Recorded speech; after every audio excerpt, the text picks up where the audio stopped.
বাংলাদেশের অবকাঠামো প্রকল্প থেকে ৫৯,০০০ কোটি টাকা আত্মসাতের অভিযোগে পরিবারের অন্য সদস্যদের সাথে তদন্তে নাম এসেছে ব্রিটিশ রাজনীতিবিদ টিউলিপ সিদ্দিকের। বাংলাদেশের দুর্নীতি দমন কমিশনের বরাত দিয়ে ব্রিটিশ সংবাদ মাধ্যম বিবিসি সহ বিভিন্ন আন্তর্জাতিক গণমাধ্যমে এই সংবাদ প্রকাশ করা হয়।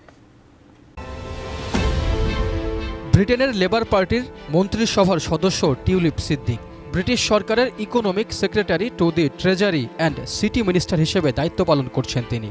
এই পদে তার কাজ যুক্তরাজ্যের অর্থবাজারের ভেতরের দুর্নীতি সামাল দেয়া। এবার তার বিরুদ্ধে উঠল দুর্নীতির অভিযোগ। মূলত টিউলিপ সিদ্দিকির খালা ক্ষমতাচ্যুত সাবেক প্রধানমন্ত্রী শেখ হাসিনার বিরুদ্ধে দুর্নীতি দমন কমিশনের তদন্ত শুরুর পরই তার নাম উঠে আসে।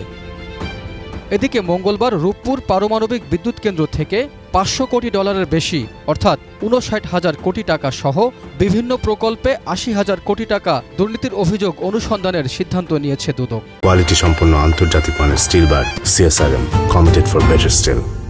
তাদের মধ্যে রয়েছে ক্ষমতাচ্যুত সাবেক প্রধানমন্ত্রী শেখ হাসিনা, তার বোন শেখ রেহানা, শেখ হাসিনার ছেলে সজীব ওয়াজেদ জয় ও ভাগ্নি টিউলিপ সিদ্দিক। তবে এসব অভিযোগ মিথ্যা বলে টিউলিপ সিদ্দিকের ঘনিষ্ঠ সূত্র থেকে জানানো হয়। পাশাপাশি অভিযোগগুলো রাজনৈতিক উদ্দেশ্য প্রণোদিত বলেও দাবি করা হয়। অন্যদিকে টিউলিপ সিদ্দিকের বিরুদ্ধে দুর্নীতির অভিযোগ ওঠার পর ব্রিটিশ প্রধানমন্ত্রীর কার্যালয়ের মুখপাত্র জানান, বাংলাদেশের রাজনৈতিক সিদ্ধান্তের সাথে সংশ্লিষ্টতা থেকে তিনি বিরত ছিলেন।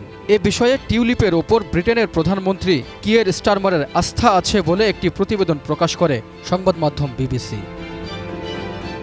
Raihan Munshi, desk report, ATN news.